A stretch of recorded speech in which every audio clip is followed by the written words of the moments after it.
നമ്മൾ മനുഷ്യർക്ക് ന്യൂട്രിയൻസും വൈറ്റമിൻസ് ഒക്കെ വേണം എന്നുള്ളതുപോലെ തന്നെയാണ് നമ്മുടെ ചെടികൾക്കും ഇതൊക്കെ ആവശ്യമുണ്ട്. അപ്പോൾ നമുക്കത് ചെയ്യാൻ പറ്റുന്ന ഏറ്റവും നല്ല രീതി എന്ന് വെച്ചിട്ടുണ്ടെങ്കിൽ നമ്മൾ പ്ലാന്റ്സ് നടുന്ന സമയത്ത് അതിന് കൊടുക്കുന്ന പോട്ടിംഗ് മിക്സ്ചർ നല്ലതായിരിക്കണം.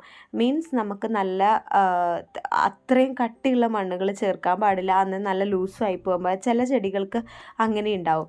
അപ്പോൾ നമ്മൾ ചേർക്കുന്ന പോട്ടിംഗ് മിക്സ്ചർ നല്ലതാണെങ്കിൽ നമ്മുടെ ചെടികൾക്ക് അത് പോസിറ്റീവായിട്ടുള്ള ഗ്രോത്ത് തരും. അപ്പം ഞാനിവിടെ എടുത്തിട്ടുള്ളത് എല്ലാം ഒരേ റേഷ്യോയിലാണ്. നമ്മുടെ കൊക്കോപ്പീറ്റ് മാത്രം ചെറുതായിട്ട് നമ്മൾ റേഷ്യോ കൂട്ടി എടുത്തിട്ടുണ്ട്. കാര്യം നമുക്ക് അത് കുറച്ച് ലൂസ് മണ്ണാണ് ആവശ്യം. അതുകൊണ്ട് തന്നെ പൂഴിയും മണ്ണും ചാണകപ്പൊടിയും കൊക്കോപ്പീറ്റുമാണ് നമ്മൾ ഇതിനകത്ത് എടുത്തിട്ടുള്ളത്.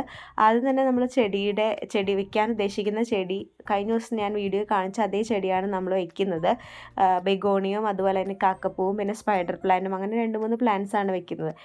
പോട്ടിന് നന്നായിട്ട് നമ്മൾ ഹോളിട്ട് കൊടുക്കണം. നീർവാർച്ചയില്ലെങ്കിൽ അതിൻ്റെ ചെടിക്ക് അത് ചെയ്യാനൊക്കെയുള്ള ചാൻസ് ഉണ്ടാവും. അപ്പോൾ ഞാൻ കഴിഞ്ഞ ദിവസം കാണിച്ചിട്ടുണ്ടായിരുന്നു ഒരു സ്പൈഡർ അറ്റാക്ക് ഉണ്ടായിരുന്ന ഒരു ചെടിയാണ് കേട്ടോ ഇത്, ബെഗോണിയത്തിൻ്റെ. അപ്പോൾ ഈ ചെടി നമ്മൾ മാറ്റി ഒരു ചെറിയ പോട്ടിലോട്ട് മാറ്റി കെയർ കൊടുത്തൊരു സ്ഥലത്ത് വെക്കാൻ പോവുകയാണ്. അപ്പം വലിയ പോട്ടിൽ നമ്മളിപ്പോൾ കൊണ്ടുവന്ന പുതിയ ബെഗോണിയത്തിന് നട്ട് വയ്ക്കാമെന്ന് വിചാരിക്കുന്നു. അപ്പം പുതിയത് ഞാൻ കഴിഞ്ഞ ദിവസം ആൻ്റയുടെ വീട്ടിൽ നിന്ന് കൊണ്ടുവന്നെന്ന് പറഞ്ഞാൽ ആ ഒരു ചെറിയൊരു ഷൂട്ടാണ്. അതാണ് നമ്മളിപ്പോൾ വലിയ ചട്ടിക്കകത്ത് നട്ട് കൊടുക്കുന്നത്. അതൊരു പീച്ച് കളറിലെ ഫ്ലവർ വരുന്ന കേട്ടോ, നല്ല രസമുള്ള ഫ്ലവർ വരുന്നത്. നമ്മുടെ കയ്യിലുള്ളത് റോസാണ്, പീച്ചും കൂടെ കിട്ടി. ബെഗോണിയം എന്ന് പറഞ്ഞാൽ കൂടുതൽ വെള്ളമൊന്നും ആവശ്യമില്ല, വെള്ളം അധികം കൊടുക്കേണ്ടെന്നാണ് എൻ്റെ ഒരു അഭിപ്രായം. മഴയുള്ള സമയത്ത് ബെഗോണിയൊക്കെ ചീഞ്ഞ് പോകാനുള്ള ചാൻസ് ഉണ്ട്. അപ്പോൾ മഴയുള്ള സമയത്താണെങ്കിൽ ബെഗോണിയം ഒന്ന് ഷെയ്ഡിൻ്റെ താഴത്തൊക്കെ വെക്കാനായിട്ട് നോക്കുക. പിന്നെ ഈ പറഞ്ഞ കാക്കപ്പൂവ് ഇത് നമ്മുടെ വീട്ടിൽ ഒത്തിരി ഉണ്ടായിരുന്നതാണ്. ഒത്തിരി എന്ന് പറഞ്ഞാൽ ഒത്തിരി.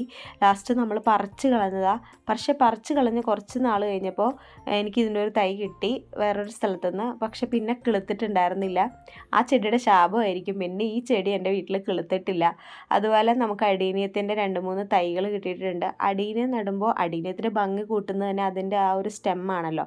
അപ്പോൾ ജസ്റ്റ് ആ ഒരു റൂട്ട്, ആ നേരെ പോയിട്ടുള്ള ആ റൂട്ട് മാത്രം വെച്ചിട്ട് ആ സ്റ്റെമ്മ് പൊങ്ങി നിൽക്കുന്ന രീതിയിലാണ് നമ്മൾ അടീനിയം നടേണ്ടത്. ഞാൻ സൂം ചെയ്ത് കാണിച്ചു തരാം. ഈ ഒരു രീതിയിലായിരിക്കണം അടീനിയം നിൽക്കേണ്ടത്. അതാണ് ആ അടീനിയത്തിൻ്റെ ഭംഗി. ചിലർക്ക് ഈ ഒരു ചെടി ഇഷ്ടമല്ല. ഞാൻ ചോദിച്ചവർക്ക് പലരും പറഞ്ഞത് വെറുതെ മരം പോലെ നിൽക്കുന്ന ചെടിയാണ്. പക്ഷേ അതിൻ്റേതായിട്ടുള്ളൊരു ഭംഗിയുണ്ട്. പിന്നെ ഈ ഒരു ചെടിയും പേരൊന്നും എനിക്കറിയില്ല, അതും എനിക്ക് അവിടെ നിന്ന് തന്നെ കിട്ടിയതാണ്. അപ്പോൾ കിട്ടിയിട്ടുള്ള ആ ഒട്ടുമിക്ക ചെടികളും നമ്മൾ നട്ടു വെച്ചിട്ടുണ്ട്. പിന്നെയുള്ളത് സ്പൈഡർ പ്ലാന്റ് ഉണ്ടായിരുന്ന ആ സ്പൈഡർ പ്ലാന്റ് നമ്മൾ നന്നായിട്ട് വെച്ച് കൊടുത്തിട്ടുണ്ട്. കുറേ കഴിഞ്ഞ് നമ്മൾ കുറച്ച് വെള്ളമൊക്കെ ഒഴിച്ചു കൊടുത്തപ്പം ചെടികളൊക്കെ ഒന്ന് ഉഷാറായി നിൽക്കുന്നുണ്ട് കേട്ടോ.